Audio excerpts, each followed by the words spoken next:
Working the graveyard shift at the coin-op wash and dry on the dead, unlit, forgotten edge of Route 66 in the middle of nowhere was supposed to be a mind-numbing exercise in fluorescent-lit boredom, a profoundly depressing place where the harsh, stinging smell of industrial bleach and cheap powdered detergent barely masked the deeply ingrained scent of desperation from the transient truckers, drifters, and insomniacs who drifted like ghosts through the automatic sliding glass doors at 3 in the morning. For 6 agonizing months, my entire pathetic existence consisted of wiping down the sticky, cracked vinyl folding tables with gray rags, emptying the massive metal lint traps that always smelled faintly and nauseatingly of burnt hair and dead skin, and listening to the rhythmic, hypnotic, mind-melting sloshing of the heavy-duty commercial washers spinning their endless foamy cycles into the dark abyss of the night.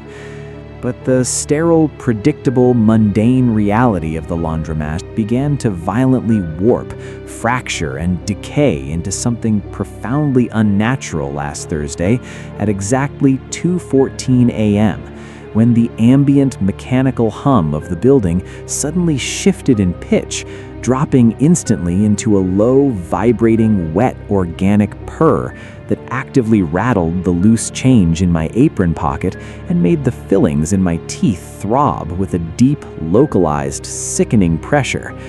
Assuming an off-balance load of heavy, wet winter blankets was going to tear a machine apart, I stepped out from behind the scratched, reinforced glass of the attendance booth to investigate a violent, rhythmic, deafening banging echoing from the back row of the massive, oversized, high-capacity commercial washers. As I walked down the narrow, brightly lit aisle of aggressively vibrating machines, the sharp chemical smell of bleach was rapidly and overwhelmingly overpowered by a hot, sickeningly sweet, suffocating stench of digesting stomach acid, raw, bubbling bile, and the distinct, coppery, metallic tang of old, coagulated blood pooling on a slaughterhouse floor. I approached machine number 14, the one violently shaking against its heavy concrete and steel anchors, and wiped away the thick, oily, dark condensation completely obscuring the circular glass door, only to stagger backward in absolute full-body gagging horror as I realized with shattering clarity that the machine wasn't filled with soapy water and soiled linens at all. The massive spinning metal drum was completely flooded with a thick, violently churning, opaque yellow fluid that looked exactly like infected, viscous amniotic fluid, and violently tumbling within that nauseating hot broth were massive, heavy, unidentifiable slabs of raw, glistening red muscle tissue, thick, slippery coils of gray intestines, and what looked unmistakably like the flayed, inside-out pelt of a large, wet, dark-haired animal, or perhaps something much, much worse, slapping wetly and heavily with every single rapid centrifugal rotation. I stumbled backward, violently crashing into a row of rolling wire laundry carts, my brain desperately and pathetically attempting to rationalize the horrific, impossible biohazard spinning furiously inside the machine as some kind of elaborate, sick, impossible prank left behind by a deranged transient. But before I could even process the nightmare, the automatic sliding glass doors at the front of the laundromat hissed violently open, letting in a gust of freezing midnight air and a lone, shuffling, deeply unsettling customer. He was an older man, wearing a heavy, waterlogged, filthy beige trench coat that actively dripped dark, viscous, almost black fluid onto the pristine white linoleum.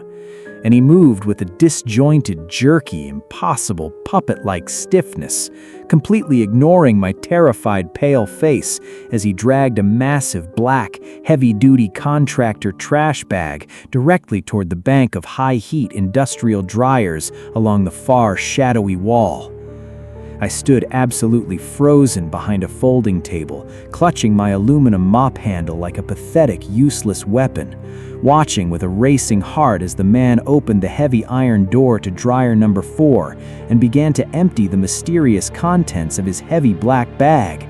But instead of wet clothes, he began to plunge his hands in and pulling out massive handfuls of wet, violently squirming, pale, segmented parasites that looked exactly like foot-long maggots, tossing them casually and methodically into the massive metal drum.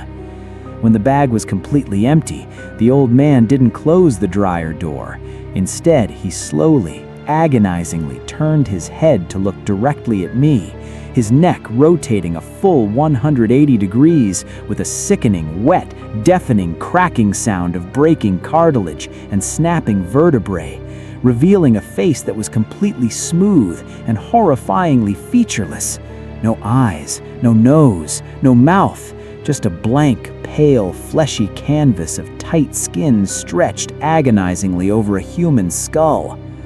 As I watched in mind-shattering, paralyzing disbelief, the skin of his blank, featureless face began to violently unspool and unravel, peeling away from his skull not in wet chunks of flesh, but in long, continuous, bloody, sinewy threads of raw, woven biological yarn. His entire physical form rapidly and grotesquely disintegrating into a massive, towering pile of wet, pulsating, bloody textiles that violently sucked themselves directly into the open, spinning heat of the industrial dryer. The heavy metal dryer door slammed itself shut with a deafening, echoing metallic clang, automatically igniting its massive gas burners. But the heat suddenly radiating from the machine wasn't the dry, sterile warmth of a heating element. It was the hot, moist, putrid, decaying exhalation of a massive, subterranean biological lung, completely filling the enclosed laundromat with the suffocating, gag-inducing smell of roasting human meat and burning hair. As the digital red timer on the machine began rapidly counting backwards, not in minutes, but in strange, shifting, violently throbbing alien symbols that burned a bright, necrotic purple.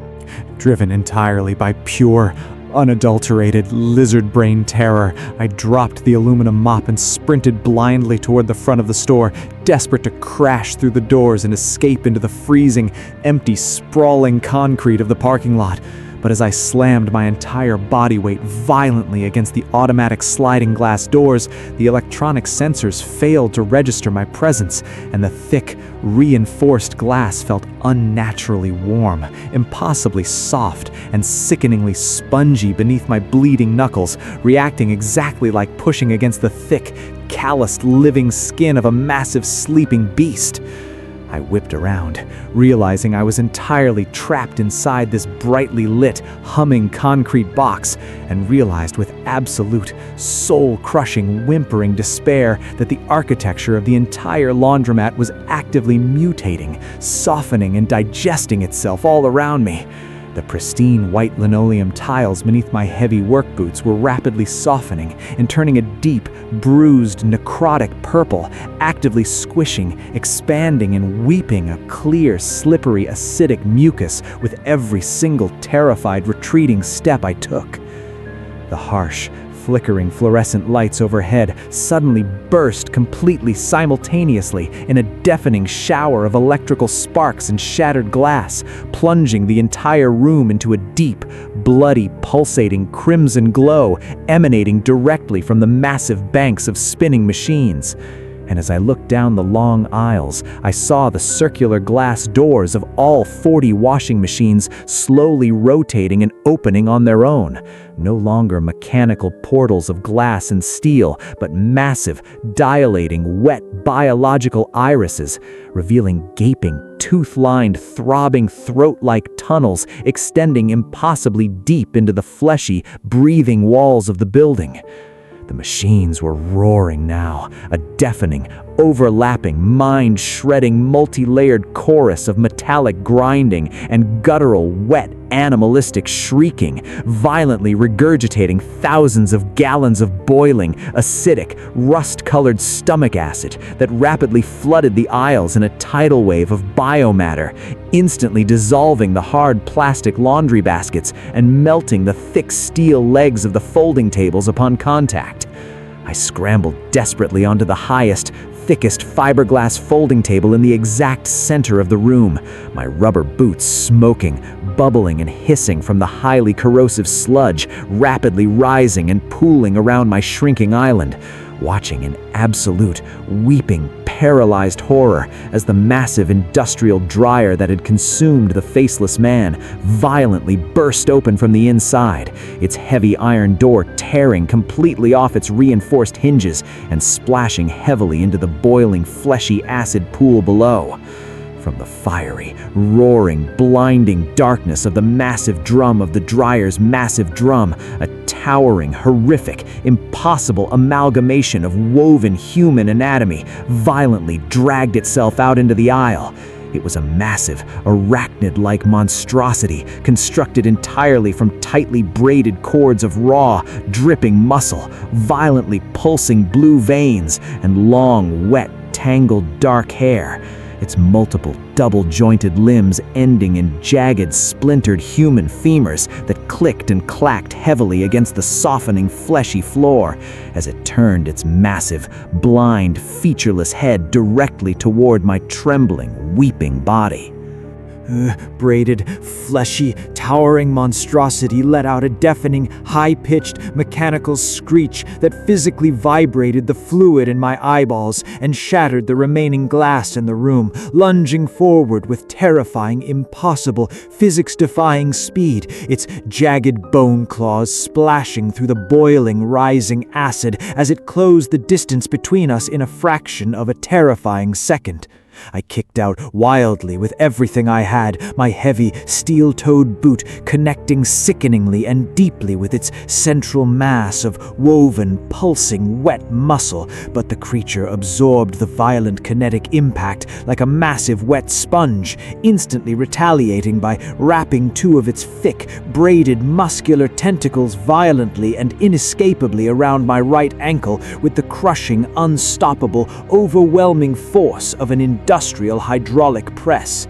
The thick bones in my lower leg instantly shattered into a fine, jagged powder with a deafening, wet crack, the agonizing pain blinding me completely in a flash of white-hot, mind-breaking agony as the creature violently yanked me off the table, dragging my thrashing, screaming, helplessly bleeding body face first through the boiling, shallow pool of acidic stomach acid covering the rapidly softening floor.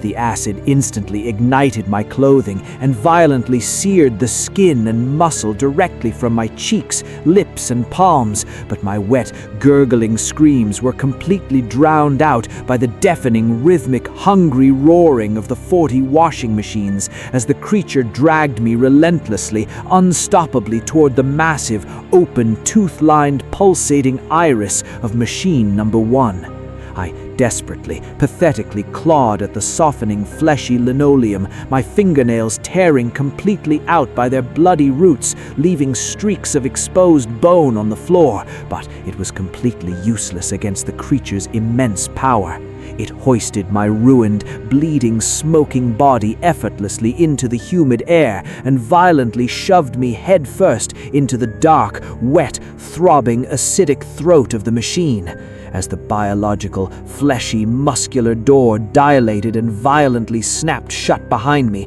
sealing me in absolute hot, suffocating, claustrophobic darkness, the violent spinning cycle instantly began, the thick, muscular walls of the throat constricting and crushing me from all sides, mixing my breaking body with the boiling acidic bile as I felt my own skin, muscles, and veins begin to violently unspool and unravel, my entire physical form being slowly, agonizingly, consciously broken down into raw, bloody, biological threads, perfectly and eternally woven into the endless, agonizing tapestry of the laundromat's massive digesting hive mind. My own shredded screams joining the deafening, multi-layered chorus of the spinning machines forever.